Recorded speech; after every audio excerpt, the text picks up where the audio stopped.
Đồ phế vật này, vậy mà lại đắc tội cả ông Vương lẫn ông Lý. Cậu muốn tạo phản hả? Chẳng lẽ Tần gia không có Tư Tư và Yên Nhiên ra ngoài tiếp rượu thì không sống nổi chắc? Một thằng ở rể như cậu thì biết cái gì? Ông Vương và ông Lý đó đều là những ông lớn có thể nói chuyện với tập đoàn Hãn Hải. Tần thị chúng ta có thể hợp tác với tập đoàn Hãn Hải thì thực lực tuyệt đối có thể tăng lên một bậc. Bây giờ thì hay rồi, cậu lại đắc tội hết với bọn họ. Đồ phế vật nhà cậu, thành sự không đủ, bại sự có thừa. Tôi đánh bỏ mạng cậu. Muốn hợp tác với tập đoàn Hãn Hải khó lắm sao? Cứ trực tiếp đi bàn không phải được sao? Diệp Thần, anh đang nói đùa cái gì vậy? Với thế lực của Tần gia ở Giao Thành này, tập đoàn Hãn Hải ngay cả nhìn chúng ta cũng không thèm. Anh còn muốn trực tiếp tìm người ta hợp tác, đều tại cái đồ phế vật như cậu. Nếu không phải lấy cái đồ phế vật như cậu thì Tư Tư nhà chúng tôi đã sớm có thể gả vào Thẩm gia rồi. Dưới sự liên hôn của hai nhà, Tần gia chúng tôi có thể ra nông nỗi này sao? Lẽ nào gia tộc Tần gia sự nghiệp lớn đều là dựa vào bán con gái mà có được sao? Diệp Thần, anh đừng có ở đây mà nói lời sằng bậy nữa. Hay là như vậy đi, anh đi cùng tập đoàn Hãn Hải đàm phán hợp tác. Nếu như thành công, anh ở lại Tần gia. Nếu như không thành công, vậy thì ly hôn với tôi, cút khỏi Tần gia. Chuyện này sao có thể? Tư Tư, các người đừng làm khó anh ấy nữa. Được, nói lời giữ lấy lời. Không cần lo lắng, tôi có thể làm được.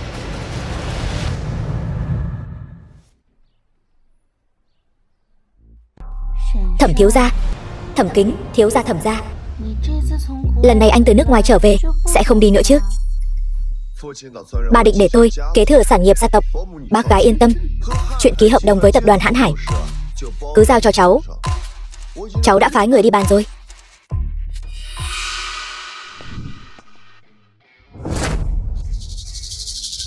Cái thứ vô dụng như cậu không phải đi tập đoàn Hãn Hải để bàn chuyện hợp tác sao? Nhìn cái bộ dạng này không phải là bị người ta đuổi ra ngoài rồi chứ? Sao các người lại khẳng định tôi không lấy được hợp đồng dựa vào cậu sao? Đây chính là hợp đồng thương mại của tập đoàn Hãn Hải. Một kẻ ăn bám như cậu sao có thể? Cái này lại thật sự là hợp đồng của tập đoàn Hãn Hải. Bây giờ tôi có thể ở lại Tần gia rồi chứ? Ở lại Tần gia? Anh nằm mơ giữa ban ngày. Nếu không phải Thẩm thiếu gia đã sớm tạo mối quan hệ trước thì cái thứ vô dụng như anh sao có thể lấy được hợp đồng? Hợp đồng kinh doanh tập đoàn Hãn Hải, người của mình còn chưa bắt đầu làm, sao anh ta đã lấy được hợp đồng của tập đoàn Hãn Hải rồi? Có điều chỉ dựa vào cái thứ vô dụng Diệp Thần này cũng không thể lấy được.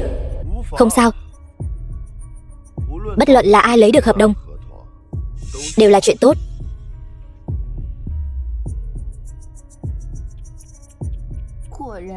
Quả nhiên là giữa người với người vẫn là có sự khác biệt rất lớn. Nếu không phải Thẩm thiếu gia của chúng ta có tố chất cao, không so đo với anh. Nếu không thì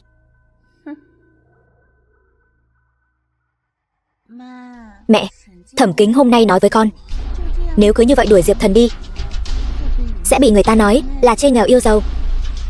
Bọn họ Thẩm gia giữ thể diện, e là không thể làm như vậy. Cơ hội trèo lên cành cao Thẩm gia tuyệt đối không thể bỏ lỡ. Dùng biện pháp cứng rắn không được, vậy thì phải dùng một vài thủ đoạn thôi. Ngày hôm sau,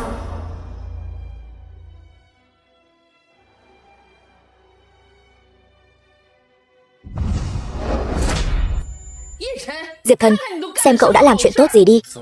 Chuyện gì vậy? Những thứ này đều là những thứ trước đây tôi và mẹ tôi làm mất, không ngờ lại bị anh trộm mất. Đề phòng ngàn lớp vạn lớp, khó phòng kẻ trộm trong nhà. Trong chuyện này có phải có hiểu lầm gì không? Tới phiên cô nói chuyện sao? Muốn thêm tội, lo gì không có cớ. Từ khi Thẩm Kính đến, các người đúng là nóng lòng muốn đuổi tôi đi. Cậu nói gì vậy? Chứng cứ rành ra đó rồi. Cái này mà gọi là chứng cứ? Vậy tôi còn có thể nói đây đều là từ phòng của bà lục soát ra được đấy. Diệp Thần, anh còn cãi? Xem ra tôi đã đánh giá cao anh rồi. Ly hôn, ngày mai nhất định phải ly hôn. Việc đã đến nước này, cuộc hôn nhân này có duy trì tiếp cũng chẳng có ý nghĩa gì nữa. Ly hôn thì ly hôn, nhưng tôi hy vọng các người đừng hối hận. Ai thèm để ý đến loại phế vật như anh. Cút đi cho khuất mắt.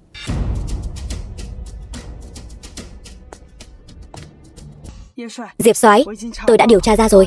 Năm đó, người cứu ngài từ dưới nước đúng là tiểu thư Tần gia, nhưng là người con gái riêng không được coi trọng. Tần Yên Nhiên. Là cô ấy sao? Cô ta khi đó vì cứu người, bị Tần lão gia gọi sang một bên trách mắng. Còn Tần Tư Tư chỉ là tình cờ ở bên cạnh mà thôi. Tần Yên Nhiên bây giờ ở đâu? Cô ấy, Tần tiểu thư, vừa bị Tần gia phái đi bàn chuyện làm ăn. Đối phương là ông chủ tập đoàn Hổ Tập, Vương Thạch. Vương Thạch này đời tư rất loạn, đưa tôi qua đó. Đầu sao mà choáng váng vậy?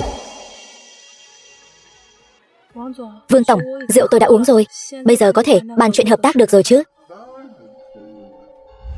Vương tổng, xin anh tự trọng. Tần gia đã đồng ý đem cô tặng cho tôi rồi. Cô ở đây giả vờ thanh cao cái gì? Cái gì?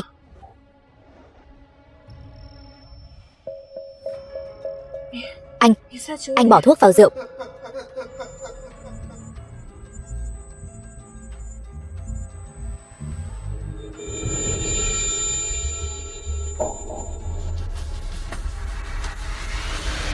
Dừng tay. Lại là cậu và đám chuyện tốt của ông đây. Dám đánh tôi, cậu. Cô là tổng giám đốc tập đoàn Hãn Hải, Lăng tổng. Chuyện hôm nay nếu như tiết lộ nửa chữ thì Vương gia anh có thể biến mất hoàn toàn khỏi giao thành này. Được, hiểu rồi, tôi biết rồi.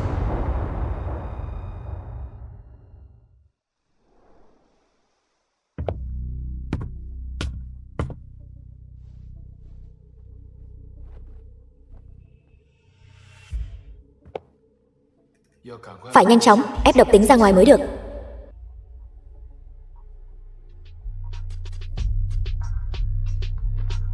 The film was translated and narrated by M Media.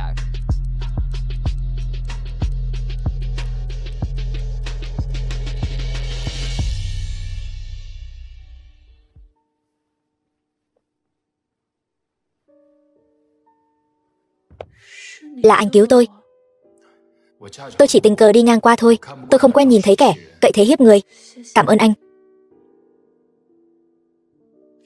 Đây là đâu? Đây là nơi tôi ở. Sao anh lại ở trong căn nhà tốt như vậy? Diệp Thần, anh rốt cuộc là ai? Cô đừng hiểu lầm. Đây là nhà của một người đồng đội mà tôi quen khi còn ở Bắc Cảnh đánh trận. Anh ấy bây giờ chưa về được, nên tạm thời cho tôi ở nhờ. Cũng phải. Nếu anh thật sự có tiền như vậy thì đã không phải chịu nhục ở Tần gia 3 năm rồi. Cơ thể cô vẫn chưa khỏe hẳn, hay là hôm nay cứ ở lại đây đi? Nhưng mà nhà tôi rất lớn, 2 người ở cũng không thành vấn đề gì. Anh bây giờ bị Tần gia đuổi ra khỏi nhà rồi, sau này phải làm sao đây?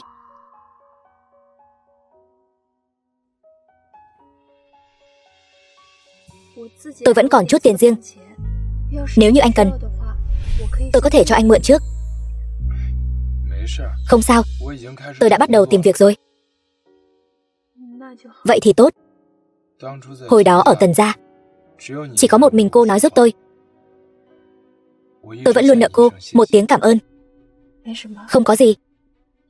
Một người là ở rể Tần gia, một người là con riêng của Tần gia. Nói ra thì hai chúng ta cũng coi như là đồng bệnh tương lân. Cô, lúc trước sao cô không rời khỏi Tần gia, đi tìm người thân bên nhà mẹ cô? Có lẽ sẽ sống tốt hơn bây giờ. Bởi vì tôi đang đợi một người. Bọn họ đều nói anh ấy bỏ mạng rồi, nhưng tôi không tin. Đợi người. Thiếu gia Diệp gia giao thành năm đó, Diệp Thần. Nói ra thì hai người giống tên nhau quá. Lúc nhỏ anh ấy đã cứu tôi, còn nói lớn lên sẽ cưới tôi nữa. Chỉ tiếc sau này tôi không còn gặp lại anh ấy nữa. Có lẽ Anh ấy đã quên chuyện này rồi cũng nên. Không ngờ rằng Yên Nhiên lại chính là cô bé mà mình đã cứu lúc nhỏ. Yên Nhiên. Thật ra thì tôi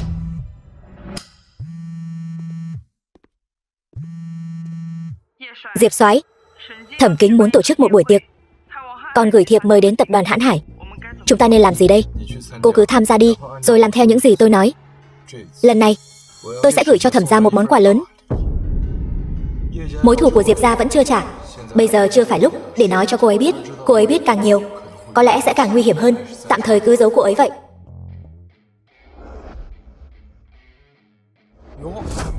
Đây chẳng phải là kẻ bị Tần gia đuổi đi sao? Anh đến đây làm gì? Là Thẩm Kính mời tôi đến. Đừng có nằm mơ nữa. Không nhìn xem đây là nơi nào? Đến đây toàn là những ai? Anh tính là cái thá gì? Cút nhanh lên, đừng có đứng đây chướng mắt. Anh chắc muốn bảo chúng tôi cút chứ? Cô là tổng giám đốc của tập đoàn Hãn Hải, Lăng tổng. Bây giờ chúng tôi có thể vào được chưa? Mời cô vào trong, Diệp tiên sinh, mời vào trong, chúng ta vào thôi. Đây chẳng phải là tên phế vật Diệp Thần sao? Sao anh còn chưa bị Lăng tổng vứt bỏ vậy? Lăng tổng, cô và Diệp Thần đây là... Tôi và Lăng tổng vừa hay gặp nhau ở cửa, nên cùng nhau vào thôi. Thì ra là vậy. Tránh ra. Lăng tổng, vậy chúng ta đi nói chuyện ở chỗ khác. Mời bên này.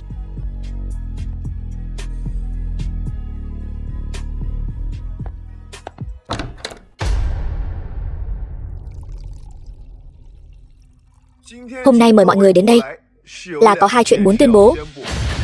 Thứ nhất là bắt đầu từ hôm nay, tôi sẽ chính thức gia nhập tập đoàn Thẩm thị, đảm nhiệm chức vụ tổng giám đốc tập đoàn Thẩm thị. Thứ hai là Thẩm gia chúng tôi sẽ cùng với Tần gia liên hôn. Không lâu sau, tôi sẽ cưới nhị tiểu thư của Tần gia, Tần Tư Tư. Thẩm gia tại sao phải tự hạ thấp thân phận liên hôn với Tần gia, lấy cái người Tần Tư Tư đã ly hôn kia? Chuyện này thì cô không biết rồi. Đó là vì Tần gia đã cho Thẩm gia 20% cổ phần của tập đoàn Tần thị, nên mới trèo được lên mối quan hệ này. Tần tiểu thư, sau này chúng ta là người một nhà rồi, mong được chiếu cố nhiều hơn.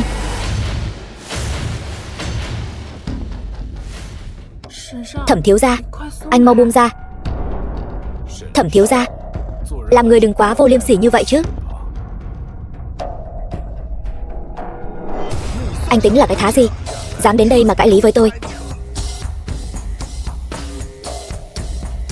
Cũng phải, dù sao thì anh cũng có biết xấu hổ là gì đâu, còn dám đến đây nữa. Vậy anh muốn thế nào?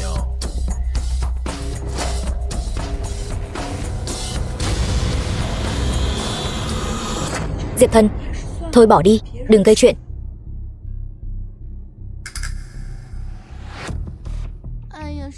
Thẩm thiếu gia, đây là đang làm gì vậy?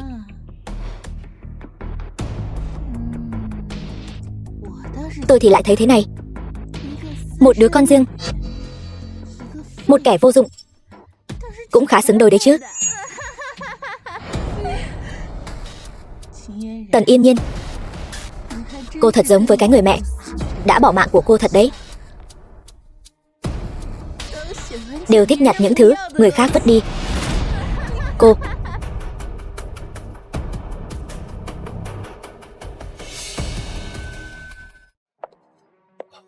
Lăng tổng,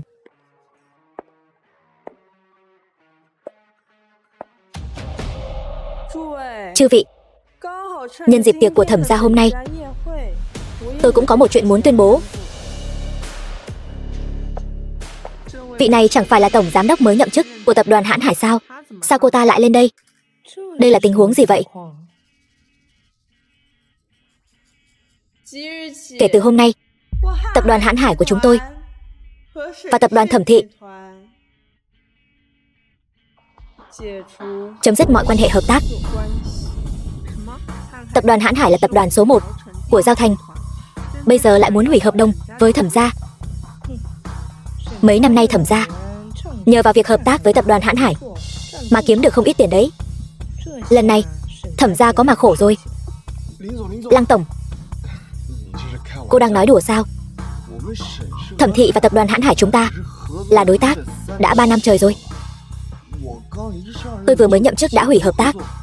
Trong chuyện này có phải là có hiểu lầm gì không? Vậy thì phải hỏi chính các người đấy.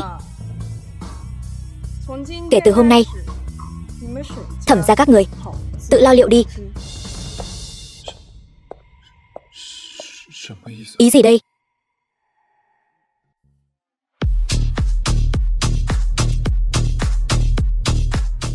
Tốt, Mạc Sính, gia chủ Mạc gia. Chuyện này cứ quyết định như vậy đi. Mạc gia, bên ngoài có người muốn gặp ngài. Không thấy tôi đang bận sao? Không gặp. Đây là người bên ngoài kia đưa vào. Chiến.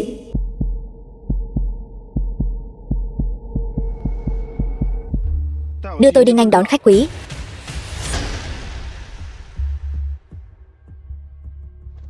Mạc gia, đây chẳng phải là Diệp Thần, kẻ vô dụng nổi tiếng ở Giao Thành sao? Anh sợ anh ta làm gì?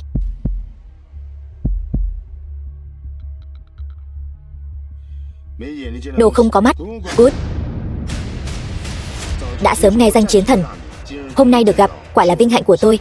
Xem ra tin tức của Mạc gia các người cũng linh thông đấy chứ.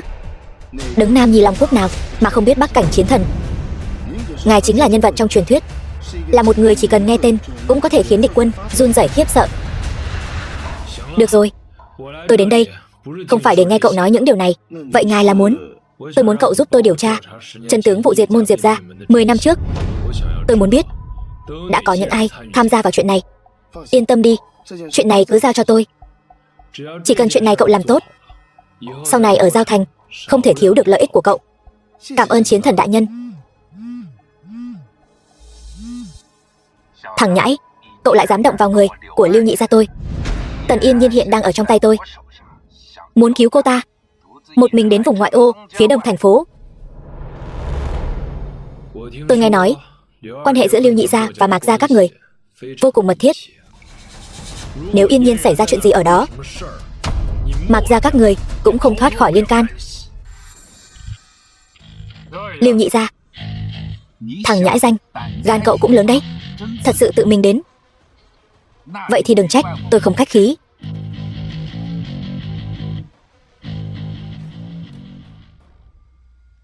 Anh chán sống sao? Cậu muốn làm gì? Mạc gia, cứu tôi.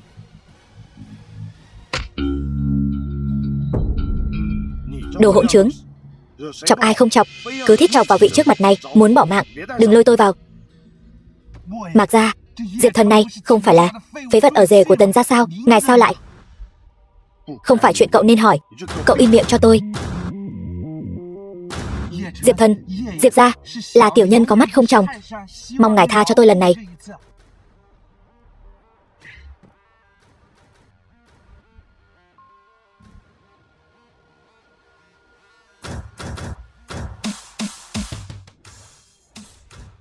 Sau này ở Giao Thành, tôi không muốn gặp lại người này nữa.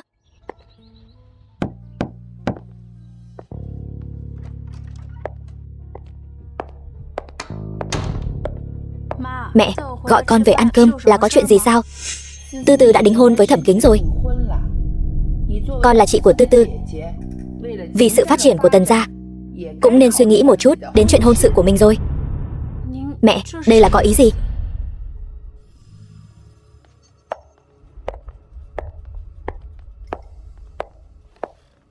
Để mẹ giới thiệu cho con. Đây là Tổng Giám đốc Tập đoàn Hổ Tập, tiên sinh Vương Thạch. Tài sản hơn chục tỷ đó. Nếu như có thể gả cho anh ta, con coi như có phúc đó. Lại là ông ta. Con không đồng ý. Hôn nhân của con muốn tự mình chọn. Con là người Tần gia, con có quyền chọn sao? Mau chóng gả cho Vương tiên sinh đi, hoặc là lập tức rời khỏi tập đoàn Tần thị, cút khỏi Tần gia luôn đi. Cho nên ngay từ đầu mẹ làm vậy là vì cái này đúng không? Được, vậy con đi.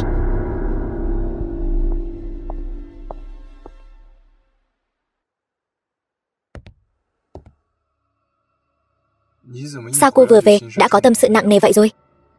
Sao vậy? Diệp Thần, tôi rời khỏi Tần gia rồi. Không sao, vẫn còn có tôi mà. Cảm ơn anh Diệp Thần. Nếu tôi nhớ không nhầm, lúc còn học đại học, cô là sinh viên ưu tú, đứng đầu khoa đấy. Ở Tần thị cô bị hạn chế đủ đường. Bây giờ rời khỏi Tần thị rồi, cô hoàn toàn có thể tự mình khởi nghiệp mà. Mở công ty đâu có đơn giản như vậy. Hơn nữa với chút tiền tiết kiệm của tôi còn không đủ cho giai đoạn chuẩn bị ban đầu của công ty nữa. Cô đợi một lát.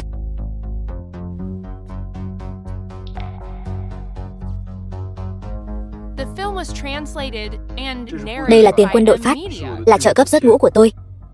Không được, đây là tiền anh đổi bằng mạng sống ở chiến trường. Tôi không thể nhận. Cô đừng nghĩ nhiều như vậy. Cô cứ coi như nó là dùng để trả tiền thuê nhà là được. Muốn làm gì thì cứ việc làm đi. Cô còn có tôi mà. Tôi sẽ cố gắng giúp cô. Cảm ơn anh.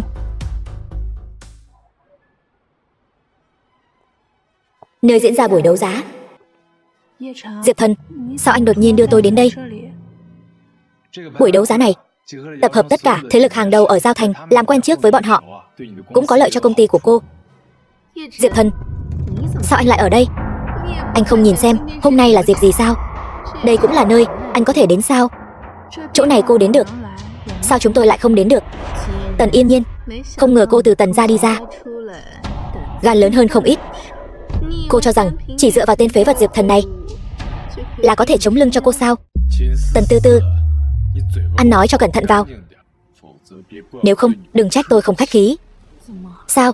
Lẽ nào tên phế vật như anh còn dám động tay động chân với tôi?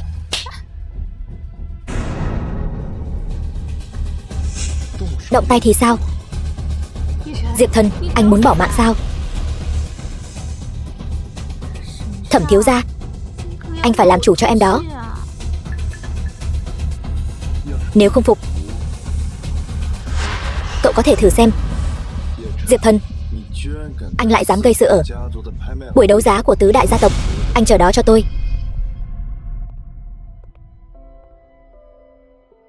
Yên tâm, sau này có tôi ở đây, sẽ không để cô phải chịu ấm ức nữa.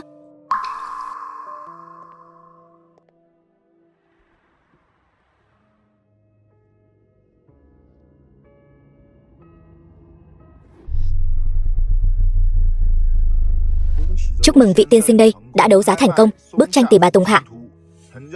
Giá giao dịch 2.000 vạn.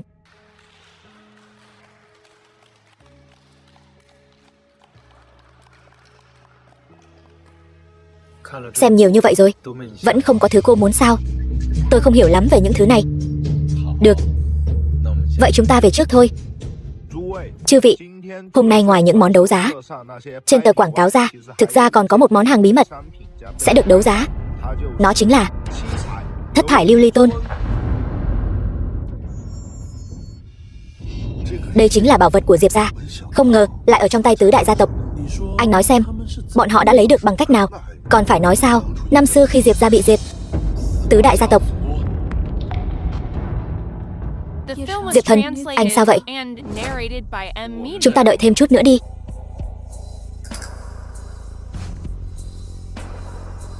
Giá khởi điểm của thất thải lưu ly tôn là 5.000 vạn, 10.000 vạn, 15.000 vạn, 30.000 vạn. Được, vị này đã ra giá 30.000 vạn. Còn ai trả giá cao hơn không? 50.000 vạn. Diệp Thần, anh làm cái gì vậy? Chúng ta làm gì có nhiều tiền như vậy? Diệp Thần, có phải anh bị mất trí rồi không? Ở đây làm loạn cái gì vậy? Tôi đề nghị kiểm tra tài sản của anh ta. Tôi muốn xem thử anh ta có nhiều tiền như vậy thật không? Xin chào, xin ngài xuất trình chứng minh tài sản của ngài. Diệp Thần, vậy phải làm sao đây? Không sao, đưa thẻ đen cho anh ta.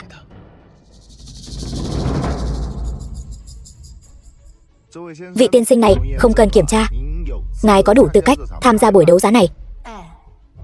Sao chỉ nhìn một cái là được rồi? Không phải nên kiểm tra số dư tài khoản ngân hàng của anh ta sao? Đây chính là thẻ đen chí tôn. Số lượng giới hạn trên toàn cầu không quá 10 chiếc. Đừng nói 50.000 vạn, 500.000 vạn ở đây cũng có. Đùa gì vậy? Diệp Thần anh ta có thể có 500.000 vạn sao? Vị tiên sinh này, ngài muốn ra giá 50.000 vạn để mua nó đúng không? Đồ vật tôi muốn lấy đi, nhưng tiền tôi một xu cũng sẽ không trả cho anh. Ngài thật biết nói đùa. Chẳng lẽ tôi lấy đồ của nhà mình cũng cần phải trả tiền sao? Đồ của nhà mình? Cậu chính là Diệp Thần, thiếu gia mất tích của Diệp gia. Thì ra anh chính là người của Diệp gia năm xưa, bị diệt chủng. Người đâu? Bắt lấy anh ta. Diệp Thần, không ngờ đấy, đại thiếu gia Diệp gia năm nào vậy mà lại chui vào cái loại tiểu gia tộc Tần gia này, làm một thằng con rể vô dụng suốt 3 năm trời. Diệp Thần, chúng ta mau đi thôi. Không sao, còn lề mề cái gì nữa. Tất cả dừng tay cho tôi. Các người, ai dám động vào Diệp soái, hoàng các tham quân của Bắc Cảnh. Diệp soái? Diệp soái cái quái gì? Chẳng phải chỉ là dương nghiệt Diệp gia thôi sao? Còn dám ở đây gây sự. Lấy mạng anh ta cho tôi.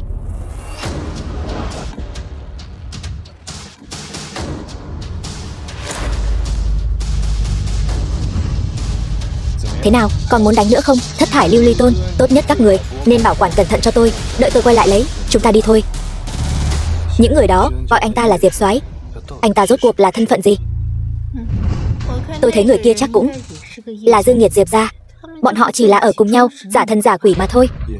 Cũng phải, bọn họ dám ở đây gây sự,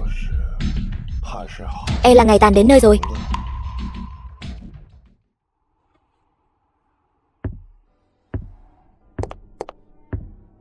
Anh thật sự là thiếu gia Diệp gia? Diệp Thần sao? Là tôi. Rất xin lỗi, đến bây giờ mới nói cho em biết. Không sao, chỉ cần anh trở về là tốt rồi. Tôi còn có một chuyện rất quan trọng cần phải xử lý, có thể phải rời Giao Thành một thời gian. Anh muốn đi đâu? Xin lỗi, nhiều nhất là 3 tháng, tôi nhất định sẽ trở về. Không sao đâu, tôi đã đợi anh 10 năm rồi, không ngại chờ thêm một thời gian nữa đâu. Tối nay sẽ xuất phát. Được, tôi đợi anh.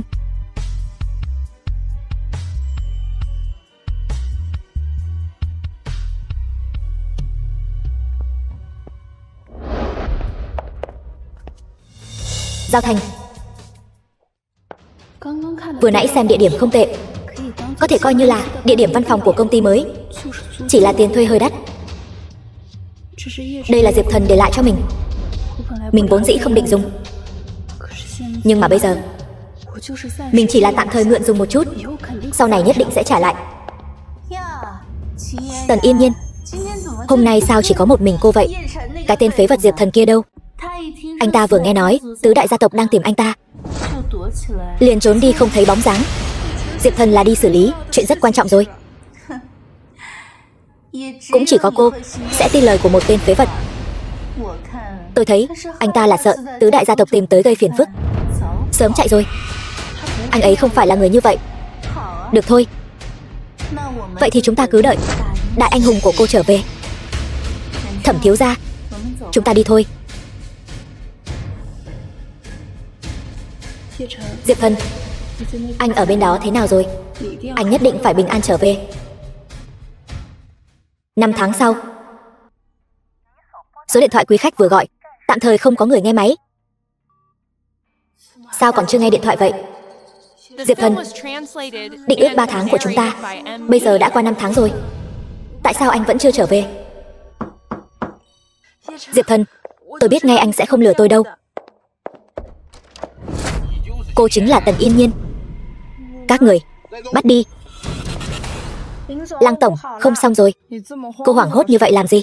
Người vừa nãy âm thầm theo dõi Tần tiểu thư truyền tin về, nói Tần tiểu thư bị người ta bắt đi rồi. Ai làm? Điều tra ra chưa? Là Tần gia và Trần gia. Trần gia của tứ đại gia tộc. Vâng. Còn chưa tìm bọn chúng báo thù.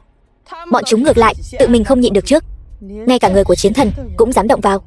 Có phải là chán sống rồi không? Vậy chúng ta có nên không? Diệp soái đã nói mối thù này anh ấy muốn tự mình báo.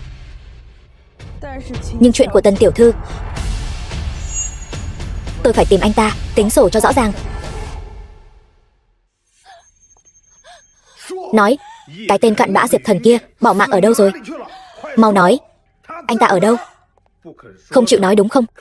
Xem ra phải cho cô nếm chút mùi vị đau khổ rồi. Cô là ai? Sao lại vào được đây? Bớt nói nhảm đi. Mỹ nữ tính tình cũng lớn đấy, đã tự mình đưa tới cửa. Chi bằng hầu hạ đại gia, chơi đùa một chút. Nói cho chủ nhân của cậu biết anh ta sống không được bao lâu nữa đâu. Rửa sạch cổ, ngoan ngoãn ở nhà chờ đi.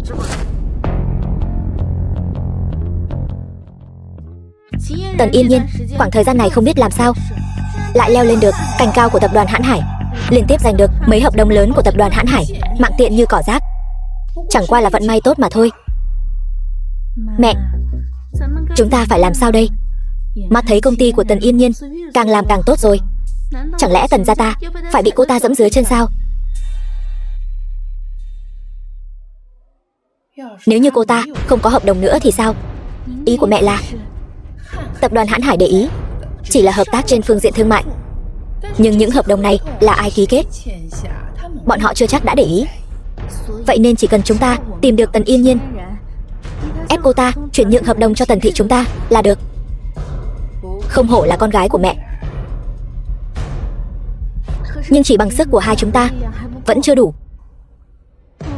Chỉ bằng chúng ta tìm Thẩm gia giúp đỡ. Thẩm Kính cũng sớm đã đối với Tần Yên Nhiên bất mãn rồi. Được thôi, cứ làm theo lời con nói.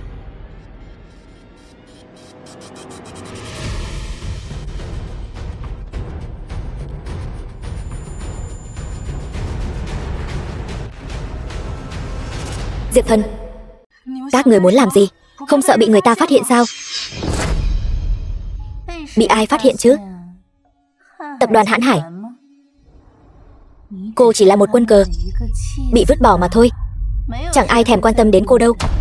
Các người dám động vào tôi, Diệp Thần trở về sẽ không tha cho các người đâu. Đã qua nửa năm rồi mà vẫn chỉ có mình cô còn nhớ đến cái tên dương nghiệt họ Diệp này. Cậu ta chắc sớm đã không biết bỏ mạng ở xó nào rồi ấy chứ. Không thể nào, Diệp Thần anh ấy chỉ là đi Bắc Cảnh có việc thôi, nhất định sẽ trở về. Sao cô ngốc thế? Tần Yên Nhiên, anh ta chỉ là một tên tép diêu, đi Bắc Cảnh thì làm được gì chứ? Cô đó cứ cùng với Tần Tư Tư kia hầu hạ tôi là được. Cô với cái thằng phế vật Diệp Thần đó có gì tốt chứ? Đúng không? Đừng động vào tôi dù bỏ mạng cũng sẽ không ở cùng loại người như anh. Đồ tiện nhân, phá hỏng bao nhiêu chuyện tốt của tôi. Cô muốn bỏ mạng đúng không? Được thôi, tôi cho cô tọa nguyện. Tần Tư Tư, đồ lòng dạ rắn rết, các người sẽ không có kết cục tốt đẹp đâu. Hai người các người giữ chặt cô ta cho tôi. Chúng ta nhất định phải lấy mạng cô ta. Chờ đã, để con tiện nhân này ký hợp đồng xong rồi bỏ mạng. Không, không ký, không ký. Cô ký cho tôi. Không, tôi nhất định không ký. Không ký. Coi chừng tôi lấy thịt cô từng miếng một cho chó ăn. Dừng tay.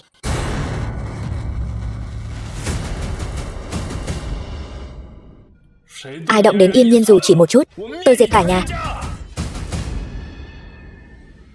Đây không phải là Diệp Thần, cái tên phế vật ở rể này sao? Hai người các người xử lý anh ta cho tôi. Dừng tay. Các người dám bất kính với chiến thần, lấy mạng chúng cho tôi.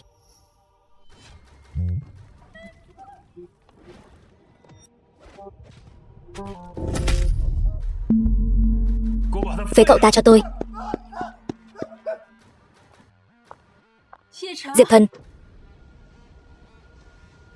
xin lỗi, là tôi về muộn rồi. Không sao, em biết mà, anh nhất định sẽ trở về. Chiến thần, có hai người chạy thoát rồi. Hai người này làm toàn chuyện xấu. Nếu cứ để vậy kết thúc, thật là quá hời cho chúng. Không sao, tôi sẽ tìm chúng tính sổ. Hôm nay, xử lý tốt thằng nhãi này cho tôi. Diệp thiếu gia. Không, chiến thần, chuyện này không phải do tôi nghĩ ra. Xin ngài tha cho tôi một mạng đi. Diệp thiếu gia, xin tha cho tôi một mạng đi. Xin tha cho tôi một mạng đi. Xử lý sạch sẽ cậu ta cho tôi. Diệp thiếu gia. Trong khoảng thời gian này, thuộc hạ đã điều tra sâu về chuyện 10 năm trước. Bây giờ có thể xác định, ban đầu ra tay với Diệp gia chính là người do tứ đại gia tộc phái đến. Nhưng ngoài ra, tứ đại gia tộc ở Giao Thành dường như cùng với đế đô bên kia vẫn còn có liên hệ. Chỉ là thuộc hạ vẫn chưa tra ra là ai. Chuyện này không đơn giản như vậy. Có lẽ tứ đại gia tộc cũng chỉ là bị bọn họ lợi dụng mà thôi. Cô tiếp tục điều tra, nhất định phải đem kẻ đứng sau ở đế đô vạch trần ra cho tôi. Vâng. Về phần tứ đại gia tộc, nếu lấy mạng chúng dễ dàng, như vậy quá có lợi cho bọn chúng. Tôi muốn để bọn chúng từ từ trả giá. Để cho Yên Nhiên an tâm, tôi vẫn là phải đến đây, giả vờ đi làm thôi. Đây không phải là phế vật Diệp gia Diệp Thần sao? Một tên cặn bã chuyên ăn bám. Cậu là ai vậy? Đến tôi mà anh cũng không nhận ra sao? Người không quan trọng, không đáng để tôi tốn tâm tư. Anh, thôi đi. Đại thiếu gia đây lòng tốt, không so đo với anh. Hôm nay tôi đến đây là thấy anh đáng thương. Tôi có thể cho anh ở tập đoàn Trần Thị sắp xếp một công việc quét nhà vệ sinh. Có muốn đi không hả? Không cần cậu phải phí tâm. Tôi đã làm việc ở tập đoàn Hãn Hải rồi. Nói cái gì mà nói khoác lác vậy? Dựa vào anh mà cũng có thể vào tập đoàn Hãn Hải sao? Một nhân viên bình thường nhất ở đây đều là tốt nghiệp thạc sĩ. Một tên nhãi danh như anh, ngay cả sách cũng chưa từng đọc qua. E rằng ngay cả cổng lớn cũng không vào được đâu nhỉ. Bảo vệ, mau chóng qua đây, đem người này đuổi đi. Đứng ở đây chướng mắt quá. Chào trưởng phòng Diệp. Cái gì mà trưởng phòng? Anh ta sao? Giới thiệu lại một chút. Tôi đây là trưởng phòng kinh doanh của tập đoàn Hãn Hải, Diệp Thần. Trưởng phòng kinh doanh chẳng phải chỉ là một thằng chạy vặt thôi sao? Có gì ghê gớm chứ? Thì sao chứ? Có những người liều cái mạng đều muốn vào tập đoàn Hãn Hải, còn không phải là bị chặn lại ở ngoài cửa sao? Anh, tiên sinh, nơi này là tập đoàn Hãn Hải. Người không phận sự không được vào trong. Cái gì mà người không phận sự? Nhìn cho rõ. Tôi là đại thiếu gia Trần gia Trần Sách. Tiên sinh, xin anh lập tức rời đi.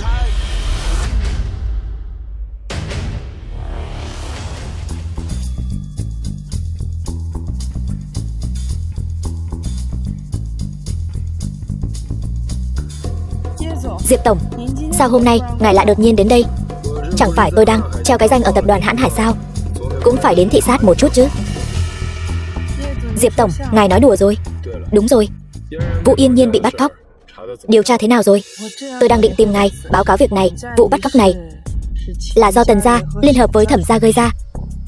Tần Tư Tư bọn họ muốn cướp đoạt hạng mục hợp tác của công ty Tần tiểu thư với tập đoàn Hãn Hải, nhưng bây giờ kế hoạch đã thất bại. Tần gia đã tìm được Trần gia làm chỗ dựa. Thẩm gia này không đáng lo ngại, chỉ là Trần gia này. Tiên sinh, nơi này là tập đoàn Hãn Hải. Người không phận sự không được vào trong. Cái gì mà người không phận sự? Nhìn cho rõ. Tôi là đại thiếu gia Trần gia Trần Sách. Đã đâm đầu vào họng súng rồi thì đừng trách tôi không khách khí với cậu ta. Hơn nữa, cũng đã đến lúc để tứ đại gia tộc phải trả một cái giá nào đó rồi.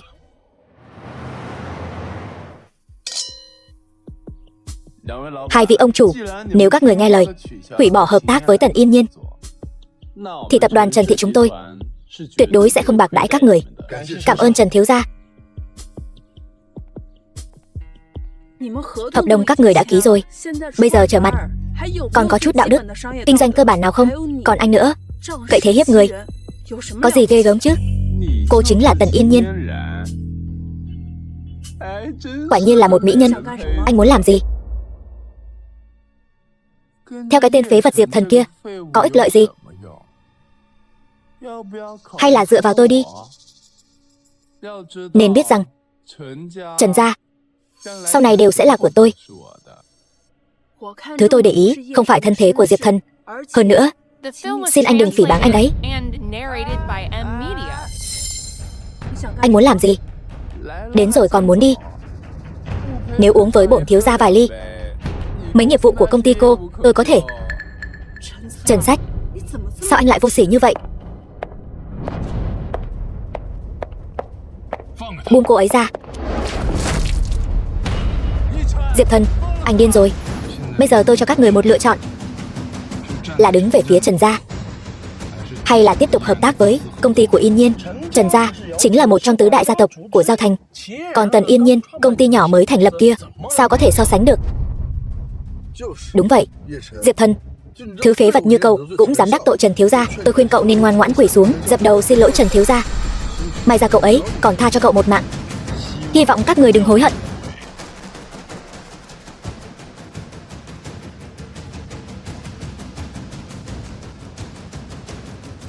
Alo, tập đoàn Trần Thị đột nhiên bị niêm phong. Họ nói chúng ta có dính đến chuyển nhượng tài sản, các vấn đề như bán phá giá, tiền vốn cũng đã bị đóng băng hết rồi. Hơn nữa các ngân hàng lớn đồng thời bắt đầu truy thu các khoản vay. Cái gì? Ý gì đây? Tập đoàn Trần Thị e rằng sắp phá sản rồi.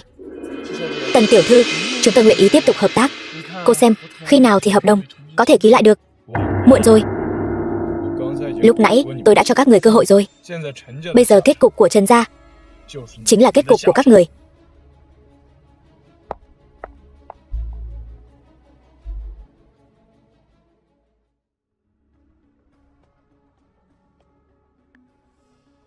Đậu Phộng, ngày thường xưng huynh gọi đệ với mình, hễ có chuyện gì là chạy còn nhanh hơn ai hết. Ai vậy? Thật không có mắt. Không ngờ cậu lại sa sút đến mức này. Vẫn là không sửa được cái tính thiếu ra sao? Muốn bỏ mạng phải không?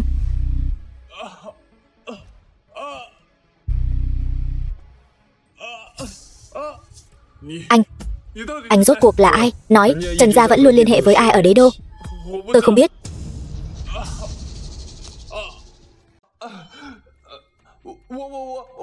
Tôi nói, tôi chỉ biết là một đại gia tộc nào đó ở đế đô. Bà chủ Lăng, tôi là Trần Sách đây. Trước đây tôi còn hợp tác với tập đoàn của các người, mau giúp tôi với. Câm miệng. Diệp soái, chuyện của Thẩm gia đã xử lý ổn thỏa. Diệp soái, anh rốt cuộc là ai? Tôi chính là cái người mà các người ngày đêm mong nhớ. Diệp gia Dương Nghiệt, cậu ta giao cho cô đó, dám đắc tội Diệp soái. Ngày tàn của cậu đến rồi. Lên.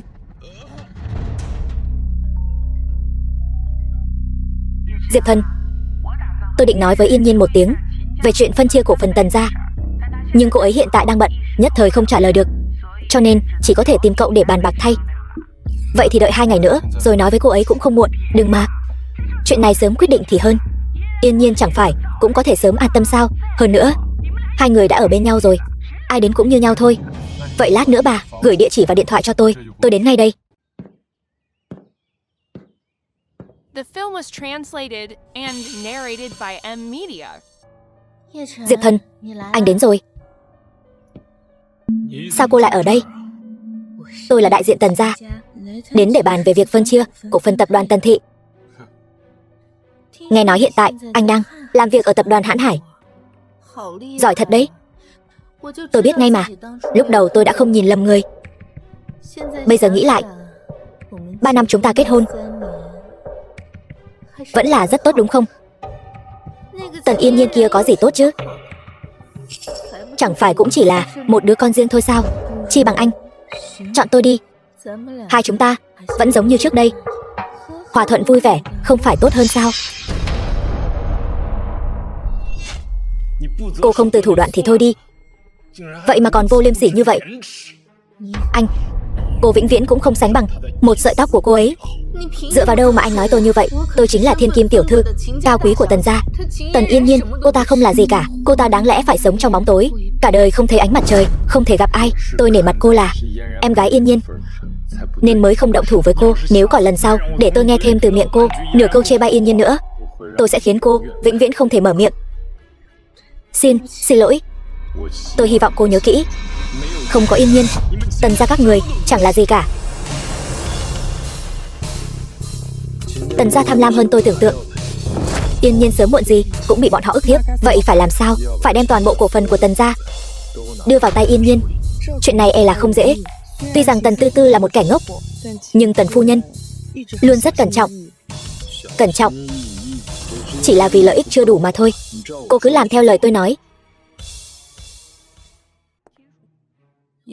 Diệp Thần, cậu là người của tập đoàn Hãn Hải, có thể tạo điều kiện cho Tần gia một chút được không? Chẳng hạn như chiếm một suất. Cái này không hay lắm đâu. Nếu cậu cưới Yên Nhiên, chúng ta chính là người một nhà. Người một nhà sao có thể nói hai lời chứ? Nhưng mà đầu tư vào dự án mới đều có rủi ro. Bà làm vậy có phải là quá mạo hiểm rồi không? Rõ ràng là đang đối phó với mình mà. Không sao, Tần gia nguyện ý đánh cược một phen. Nhưng đối tác của tập đoàn Hãn Hải trước nay đều là các doanh nghiệp lớn. Với tình hình của Tần gia chúng ta, số vốn đầu tư có thể đưa ra có hạn. Có lẽ tập đoàn Hãn Hải còn chẳng thèm để mắt đến. Thật sự không còn cách nào khác sao? Nếu bà bằng lòng thế chấp 70% cổ phần Tần thị, có lẽ vẫn còn cơ hội. Nhưng lấy gia nghiệp của Tần gia ra đánh cược vẫn là quá mạo hiểm. Hay là thôi đi, không được. 70 thì 70, cậu quyết định là được. Một tuần sau,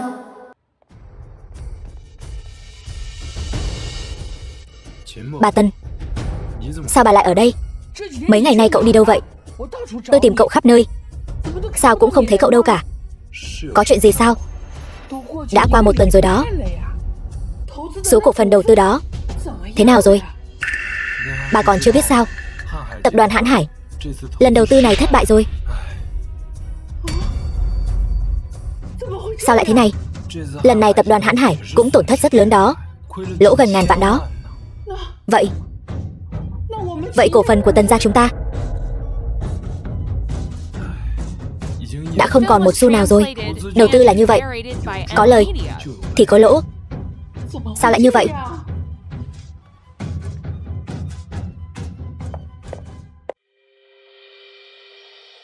Tôi hiểu rồi, tất cả đều là âm mưu của cậu. Ngay từ đầu cậu đã muốn làm sụp đổ Tần gia chúng tôi, đúng không? Bà tưởng Tần gia vẫn là Tần gia như trước đây sao? Khi 70% cổ phần này bị ném ra, bà sẽ không còn là Tần phu nhân cao cao tại thượng nữa.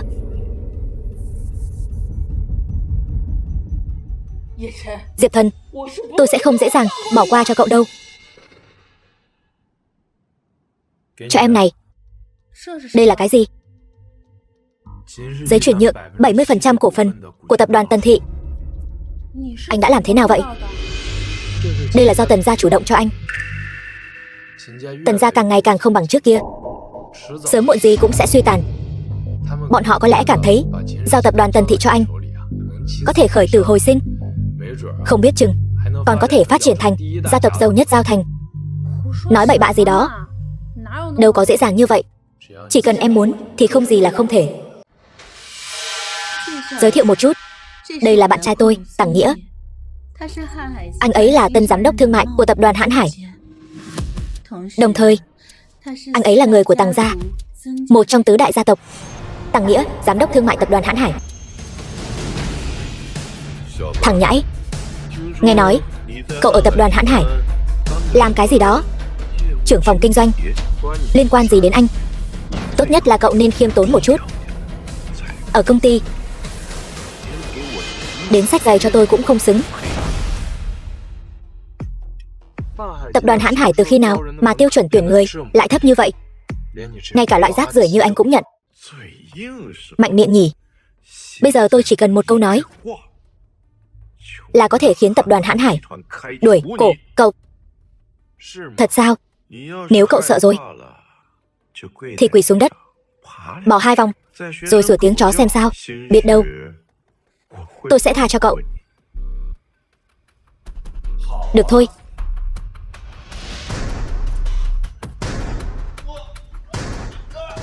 Chỉ dựa vào anh mà cũng xứng sao? Diệp Thần, anh điên rồi, buông anh ấy ra. Cậu có biết ba tôi là ai không? Ông ấy là gia chủ Tằng gia, một trong tứ đại gia tộc đấy. Tứ đại gia tộc? Tôi cứ đánh tứ đại gia tộc đấy. Cậu có ý gì? Sao cậu không nói gì? Cậu sợ rồi đúng không? Cậu sợ rồi thì mau thả tôi ra.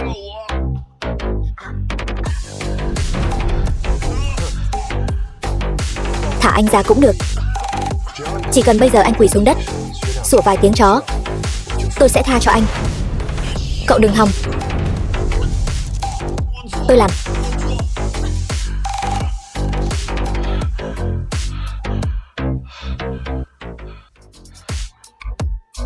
Go. Không nghe thấy gì cả. Go. Không tệ, xem ra anh vẫn rất có tố chất làm chó đấy. Yên Nhiên, chúng ta đi.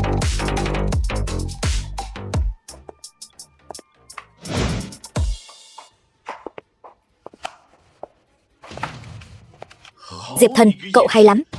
Đến tôi cậu cũng dám động vào. Cứ chờ đấy mà xem. Bây giờ tôi sẽ gọi điện thoại bảo tập đoàn Hãn Hải đuổi việc cậu. Hạ tổng. Alo. Hạ tổng, Tằng Nghĩa. Cái loại không có mắt như cậu cũng dám đi gây chuyện. Lúc đầu ba cậu nhét cậu vào đây. Đáng lẽ tôi không nên đồng ý mới phải. Bây giờ cậu còn muốn liên lụy đến tôi nữa hả? Cậu bị đuổi việc rồi. Cút. Tập đoàn Hãn Hải và Tằng gia các người, toàn bộ hợp tác cũng hủy bỏ. Chuyện này là sao vậy? Alo. Alo, Hạ tổng. Giám đốc Tằng. Vậy phải làm sao đây? Đều tại cái đồ sao chổi như cô. Hại tôi, mất việc rồi. Cút mau. Còn nữa, chuyện hợp tác giữa các người và thân gia, sau này đừng hòng nghĩ tới.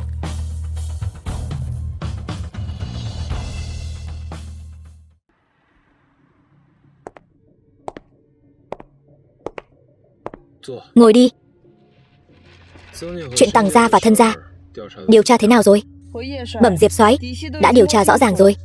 Đều là làm những chuyện liên quan đến hoạt động mờ ám. Nếu như anh muốn xử lý bọn họ, vậy tôi sẽ về chuẩn bị một chút. Làm tốt lắm. Dựa theo những gì chúng ta đang nắm giữ, để thanh lý hai nhà này cần bao lâu? Một ngày là đủ. Tốt. Vậy chuyện này giao cho cô làm đấy. Vâng, tôi đi về chuẩn bị ngay đây.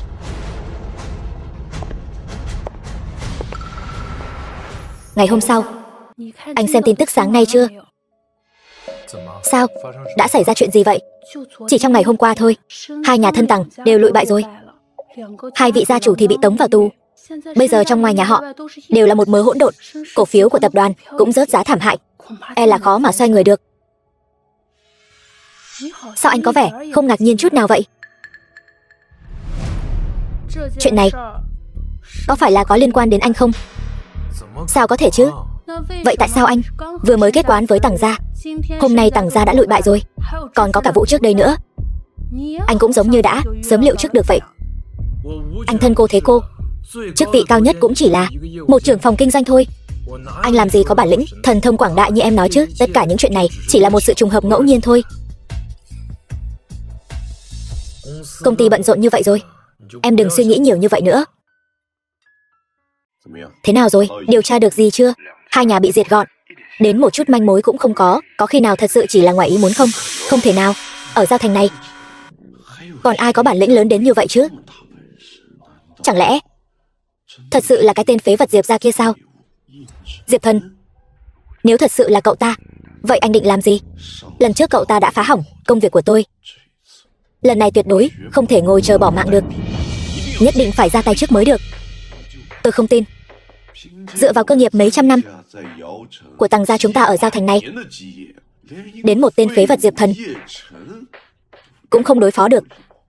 Bây giờ cứ làm theo lời tôi nói đi. Yên Nhiên, vài ngày nữa là sinh nhật em đúng không? 3 ngày nữa, em muốn gì nào anh đều có thể cho em. Không muốn gì cả, chỉ cần anh ở bên em là được. Em đó, từ nhỏ đến lớn chịu quá nhiều uất ức rồi. Bây giờ anh đã trở về rồi. Anh muốn khiến em làm người phụ nữ hạnh phúc nhất. Anh muốn nói cho toàn bộ Giao Thành biết em là vợ của Diệp Thần anh. Toàn bộ Giao Thành đều biết. Em không thèm đâu. Em chỉ muốn ở bên anh thật tốt thôi. Chúng ta sẽ mãi mãi ở bên nhau. Việc chuẩn bị tiệc sinh nhật cứ để anh lo. Em tin anh.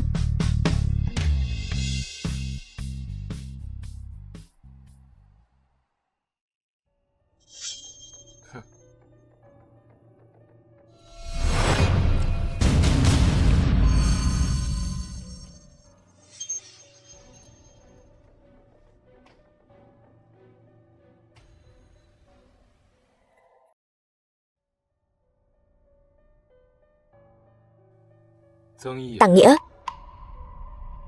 ý gì đây? Tại sao lại bắt cậu? Chẳng lẽ cậu không rõ sao? Sao hả? Mới thế này đã không nhịn được rồi. Tôi còn chưa tìm anh. Anh ngược lại đã vội đến bỏ mạng rồi. Bỏ mạng đến nơi rồi còn mạnh miệng. Tôi không vô dụng giống như mấy đại gia tộc khác. Hôm nay nhất định phải khiến cậu trả giá. Anh cũng có chút thú vị đấy. Nhưng mà vậy thì sao chứ? Hôm nay cậu tuyệt đối không thể sống sót rời khỏi đây. Cậu cười cái gì? Đây là nơi tôi đã chọn lựa kỹ càng. Ngay cả người của cục thanh tra cũng không tìm thấy. Tôi đảm bảo sẽ khiến cậu bỏ mạng, không ai hay biết. Vĩnh viễn biến mất. Chỗ này đúng là không tệ. Vừa hay cho anh xuống mồ. Cậu. Người đâu? Mau lên. Người đâu? Thằng nhãi. Tôi biết cậu từng là lính ở Bắc Cảnh. Đây đều là những cao thủ hàng đầu ở trong nước mà tôi đặc biệt tìm cho cậu đấy. Hôm nay nhất định không để cậu trốn thoát đâu. Vậy thì cứ thử xem. Lên cho tôi.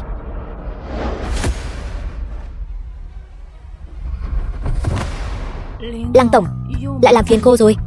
Không sao, chỉ là chuyện nhỏ thôi. Lăng tổng, chẳng phải cô nói đây là tiệc sinh nhật mà Diệp Thần chuẩn bị cho tôi sao? Vậy tại sao anh ấy không đến đón tôi? Diệp tiên sinh, anh ấy còn có chút việc phải giải quyết. Nhưng vừa nãy tôi gọi điện thoại cũng không ai nghe máy. Có khi nào xảy ra chuyện gì không? Cô yên tâm, ở toàn bộ Giao Thành này không ai có thể làm gì được Diệp tiên sinh đâu. Cô, ý của cô là gì? Thôi được rồi, vào trước đi, mọi người đều đang đợi cô đấy. Diệp tiên sinh, nhất định sẽ đến đúng giờ thôi. Xin chào, số máy quý khách vừa gọi tạm thời không liên lạc được. Vẫn không liên lạc được. Đã muộn thế này rồi.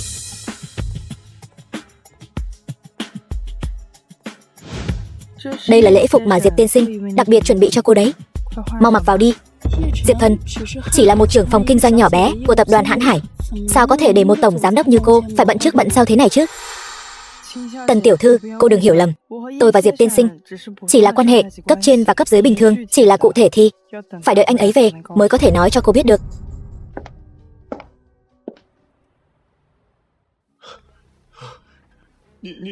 Xin cậu tha cho tôi đi.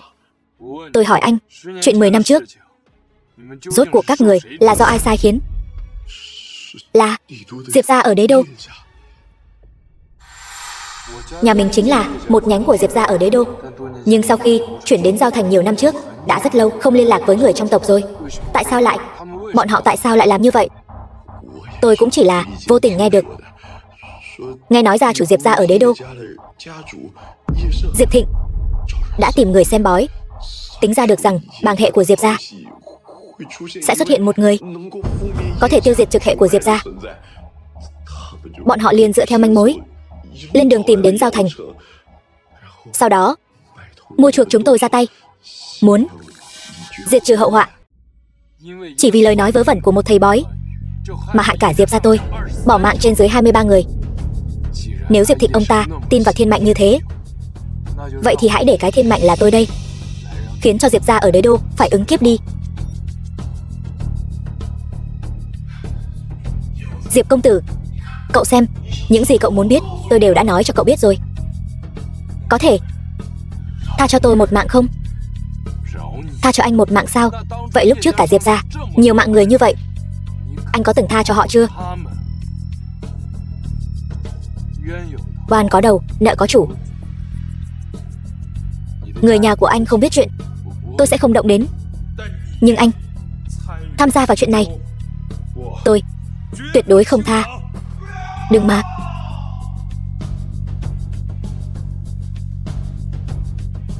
The film was translated and narrated by M Media. Con thấy cô ta chỉ là đang làm bộ làm tịch thôi. Mấy người này còn không biết là đã bị lừa đến đây như thế nào nữa. Ngay cả phòng bao này có lẽ đều là Tần Yên Nhiên dùng thủ đoạn đê tiện gì đó để có được thôi. Nếu đúng là như vậy, bọn họ còn chủ động mời chúng ta đến đây, chẳng phải là tự rước lấy phiền phức sao? Ai mà biết được bọn họ đang nghĩ gì chứ? Nhưng muốn lừa con không có cửa đâu. Còn lát nữa tìm một cơ hội Trước mặt mọi người vạch trần bộ mặt giả tạo của cô ta. Sao có thể? Váy đẹp quá đi, trông có vẻ đắt tiền lắm, chắc phải cả 100 vạn nhỉ. Chẳng lẽ đây chính là bộ váy chỉ được trưng bày ở triển lãm tại M Quốc Kinh Hồng Vũ sao? Chiếc váy này không cho ai mượn cả. Không ngờ lại được Tần Yên Nhiên mặc lên người. Giả đó, chiếc váy này chắc chắn là giả.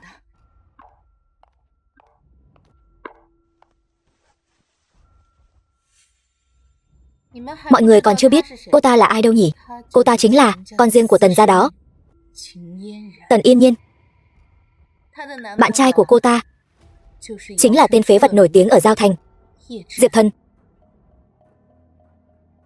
Từ từ, nhỏ tiếng thôi, mẹ thấy có gì đó không đúng. Sợ gì chứ? Hai người bọn họ cộng lại 1 tháng lương còn chưa biết có được 5.000 không. Sao có thể mua nổi Kinh Hồng Vũ? Vậy nên cái váy này chắc chắn là giả rồi. Chắc chắn là giả. Tần Tư Tư, tôi nể cô cũng là người Tần gia nên mới mời cô đến đây, đừng có được voi đòi tiên. Xin lỗi, anh đến muộn rồi. Không sao, vừa kịp lúc. Diệp Thần, anh đừng có mà làm bộ làm tịch ở đây. Anh không nhìn lại anh xem, cả người toàn mùi nghèo rớt mồng tơi. Lại như anh cũng xứng đến những nơi thế này. Tổ chức sinh nhật cho con tiện nhân kia. Tần Tư Tư, cô ăn nói cho cẩn thận vào. Hôm nay tôi mời mọi người đến đây là muốn để mọi người cùng nhau chúc mừng sinh nhật Tần tiểu thư. Đồng thời còn có một chuyện quan trọng muốn tuyên bố. Kể từ hôm nay tôi sẽ rút khỏi tập đoàn Hãn Hải. Vị trí tổng giám đốc tại tập đoàn Hãn Hải sẽ do Diệp Thần tiên sinh đây nắm quyền lại như ban đầu. Nắm quyền lại? Ý gì? Tổng giám đốc của tập đoàn Hãn Hải vốn dĩ là Diệp Thần sao? Đùa sao? Lăng Sương, sao cô ta lại ở đây? Từ từ, cô ta nói vậy là có ý gì? Không thể nào. Một thằng phế vật như anh ta dựa vào cái gì mà có thể tiếp quản chức vị tổng giám đốc tập đoàn Hãn Hải? Không sai, chính là cái thằng phế vật này. Còn hại tôi mất bao nhiêu cổ phần? Mất cái gì? Cổ phần? Không, không có gì. Mẹ nói rõ đi, có phải mẹ bị thằng phế vật này lừa rồi đúng không? Không có gì. Những việc cậu ta làm tôi nhất định phải trả lại gấp bội. Hai người các người nếu còn dám ăn nói sắc sược, tôi sẽ khiến cho hai người hôm nay không bước ra khỏi được cái cửa này. Tứ đại gia tộc bây giờ đã bị tiêu diệt toàn bộ, cũng coi như là tự làm tự chịu. Bây giờ tôi tuyên bố, từ nay về sau ở Giao Thành, Tần gia chính là gia tộc đứng đầu. Mà người nắm quyền mới của Tần gia chính là Tần tiểu thư Tần Yên Nhiên. Tôi mới là đại tiểu thư Tần gia. Tần Yên Nhiên cô ta không là gì cả. Cô ta dựa vào cái gì? Yên Nhiên có 100% cổ phần của tập đoàn Tần thị. Vậy còn cô có gì? Diệp Thần, anh đừng tưởng rằng anh leo lên được Lang tổng là có thể nhúng tay vào chuyện ở đây. Chuyện của Tần gia chúng tôi còn chưa đến lượt anh làm chủ đâu. Huống chi 100%. Sao có thể chứ?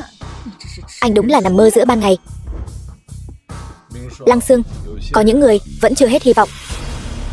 Vậy thì hãy để cho bọn họ nhìn rõ ràng ai mới là người có tiếng nói ở Tần gia bây giờ. Mở to mắt ra mà nhìn cho rõ đi. Hợp đồng chuyển nhượng cổ phần. Không thể nào. Chuyện này tuyệt đối không thể nào. Các người hợp tác lại để lừa tôi. Có thật không? Cô hỏi mẹ cô đi, rồi sẽ biết. Từ từ, mẹ vẫn luôn không dám nói cho con biết. Không tin, đều là giả. Tần Yên Nhiên, tất cả mọi chuyện đều do cô gây ra. Đều tại cô.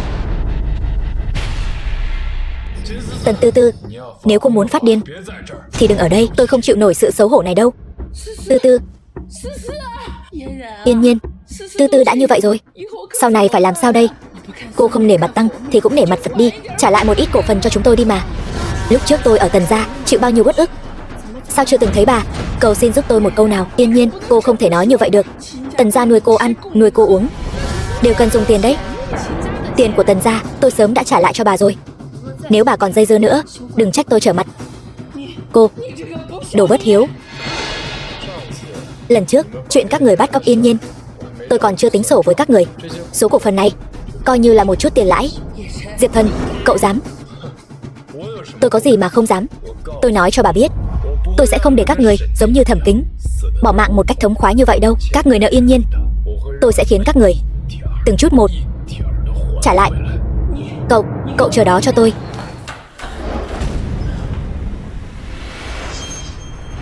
Lừa tôi. Các người đều đang lừa tôi. Chỉ có thể là của tôi. Chỉ có thể là của một mình Tần Tư Tư tôi. Tư Tư, về nhà. Có thể trả lại Tần thị cho tôi được không? Tần thị chỉ có thể là của tôi.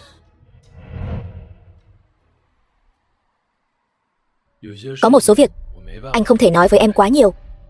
Anh chỉ có thể nói cho em biết, vốn để thành lập tập đoàn Hãn Hải đều là lúc anh ở Bắc Cảnh đánh trận kiếm được. Bắc Cảnh nơi đó nguy hiểm vô cùng. Anh có thể sống sót đã là may mắn rồi. Sao còn có thể kiếm được nhiều tiền như vậy? Chẳng phải người xưa có câu phú quý hiểm trung cầu. Số tiền này sẽ không phải là có nguồn gốc bất chính đấy chứ? Anh đảm bảo số tiền ở đây đều là trong sạch. Vậy tại sao lúc trước anh lại giấu em? Bởi vì anh muốn giúp em. Nhưng anh biết em chắc chắn sẽ không chấp nhận đâu, cho nên chỉ có thể lặng lẽ ở bên cạnh em. Bây giờ công ty của em đã ổn định rồi, anh mới dám thật lòng với em mọi chuyện. Cho nên em vẫn còn giận anh sao? Em không trách anh. Từ trước đến nay đều là anh vì em suy nghĩ, luôn âm thầm giúp đỡ em, còn không để em có gánh nặng tâm lý. Em đều hiểu, cũng rất cảm kích anh. Yên Nhiên, gần đây anh còn phải đến Đế Đô để làm một việc rất quan trọng. Em có thể chờ anh thêm một thời gian nữa, được không? Em đã chờ anh đủ lâu rồi. Lần này dù anh đi đâu, em cũng sẽ đi theo anh. Được.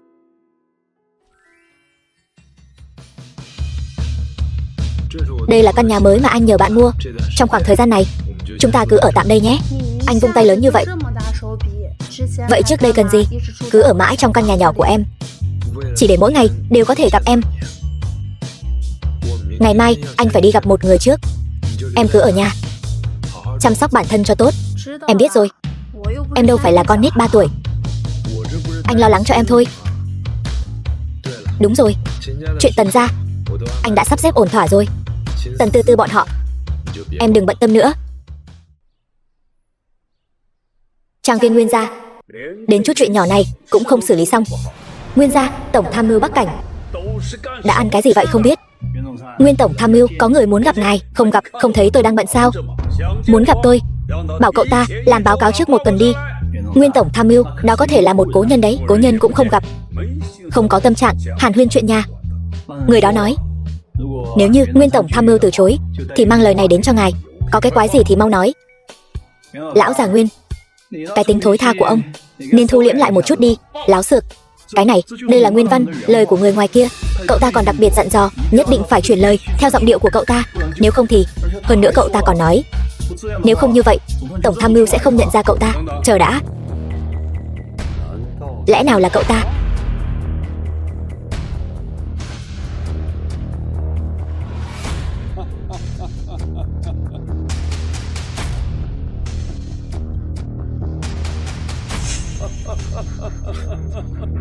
Lão già Nguyên, mấy năm không gặp, tinh thần của ông càng ngày càng tốt đấy nhỉ? Tiểu tử thối, cậu làm như tôi già lắm vậy.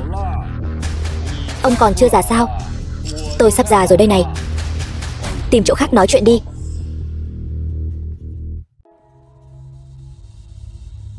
Không có việc gì thì không đến miếu.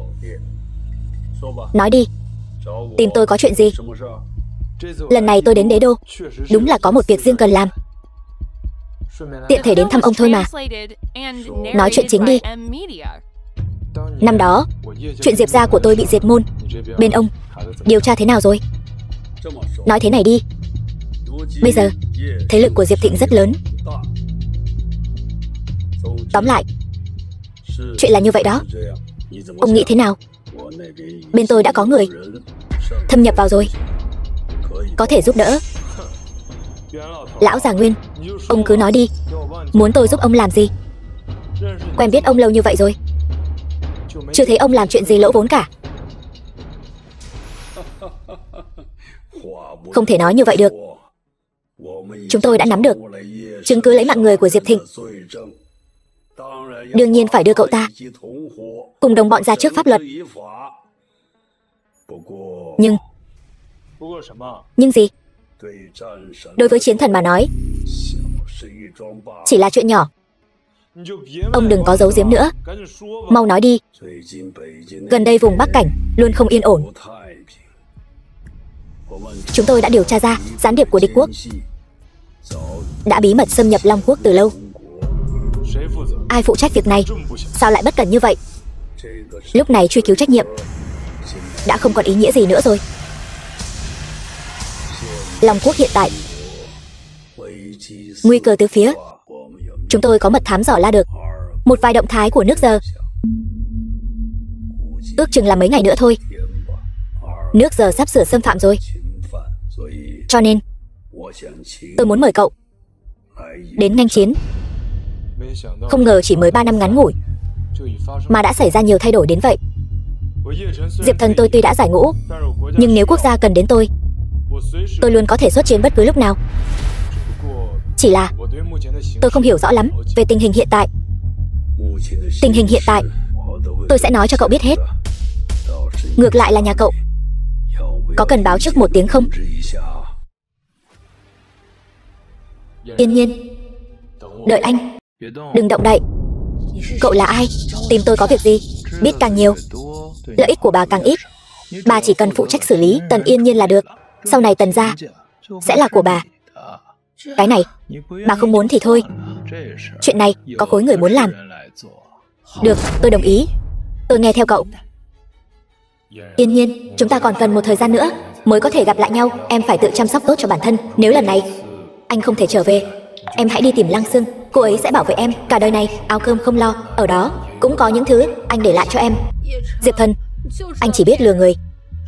Nói cái gì chứ? Chỉ là ra ngoài có chút việc thôi. Tại sao lại còn nguy hiểm đến tính mạng? Các người muốn làm gì? Chúng tôi muốn làm gì? Chúng tôi chỉ là muốn lấy lại một vài thứ vốn dĩ thuộc về chúng tôi thôi.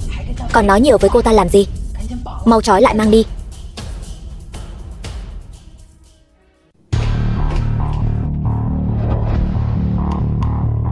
Không ổn rồi. Nguyên tiên sinh, Tần Yên Nhiên biến mất rồi. Cô ta luôn thật thà chất phác, rạng sáng không có ở nhà. E là không đơn giản như vậy đâu. Vậy thì là xảy ra chuyện ngoài ý muốn rồi.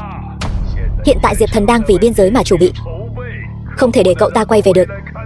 Thấy chuyện này chẳng phải sẽ khiến cậu ta lạnh lòng sao? Vậy để tôi liên hệ người tìm Tần Yên Nhiên về. Không, chuyện này để tôi lo. Vâng.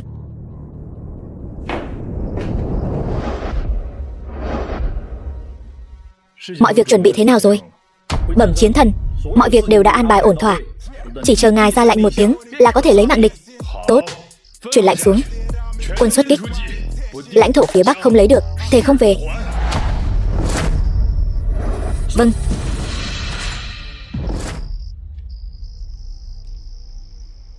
Chính là khu vực này rồi. Bên kia nói nghi phạm chính là mẹ con Tần Thị. Hai người chúng ta đủ rồi.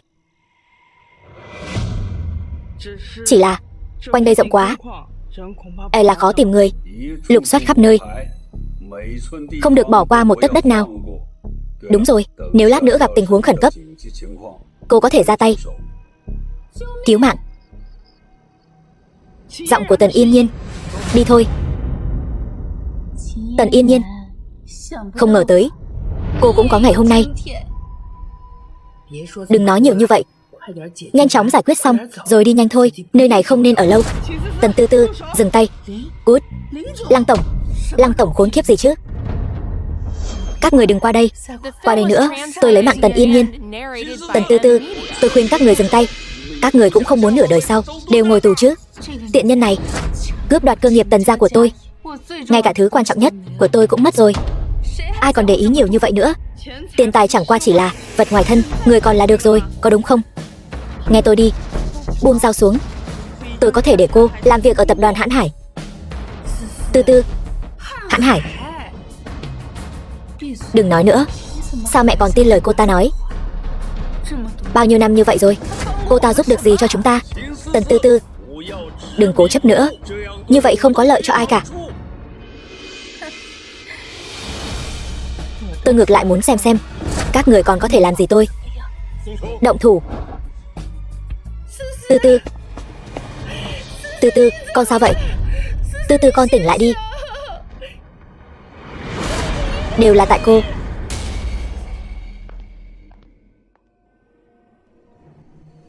Lăng Sương, chuyện này, đây là chuyện gì vậy? Tại sao bọn họ đột nhiên lại muốn lấy mạng tôi? Chuyện đã đến nước này rồi. Tôi nói cho cô biết.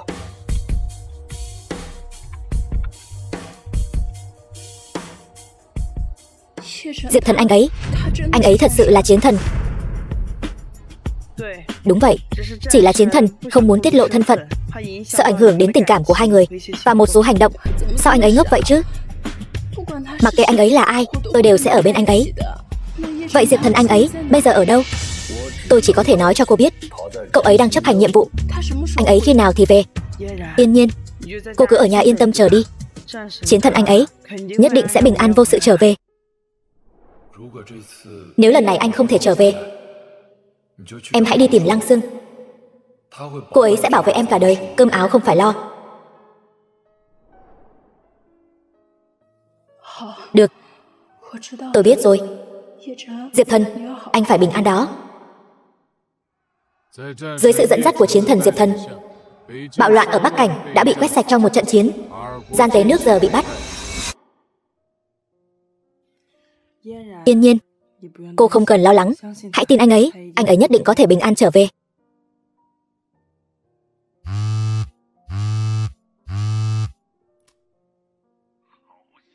Tin tốt, Bắc Cảnh đã bình loạn thành công rồi. Thật sao? Vậy thì tốt quá rồi. Lần này thì cô có thể yên tâm ở nhà chờ anh ta rồi.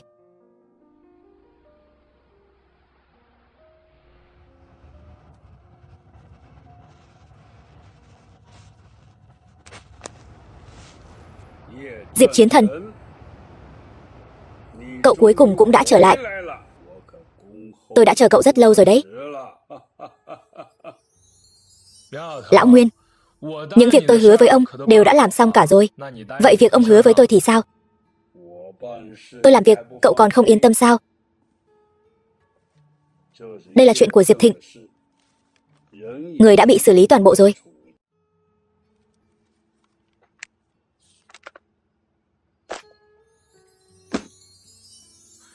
Không hổ là Lão Nguyên mà. Hiệu suất làm việc vẫn cao như vậy. Đừng có nịnh nọt. Mấy ngày nay Tần Yên Nhiên lo lắng cho cậu lắm đấy.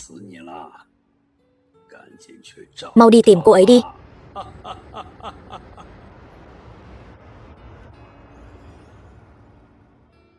Có thời gian cùng nhau ăn bữa cơm nhé. Đi đây, lão già. Chúc hai người yêu nhau vui vẻ. Bao nhiêu ngày không ở bên cạnh em xem em này, đã gầy đi rồi. Chẳng phải là vì nhớ anh sao? Anh phải chịu toàn bộ trách nhiệm đấy. Anh sẽ chịu trách nhiệm.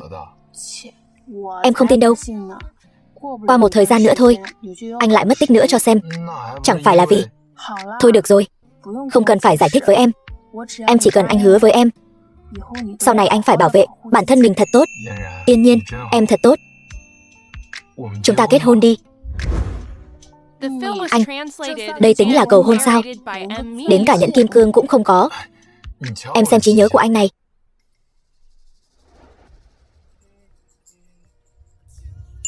Yên Nhiên, em có bằng lòng gả cho anh không?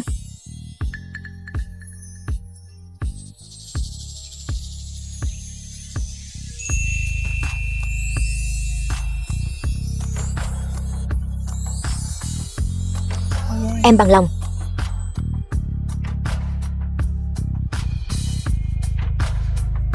Ngày đại hôn.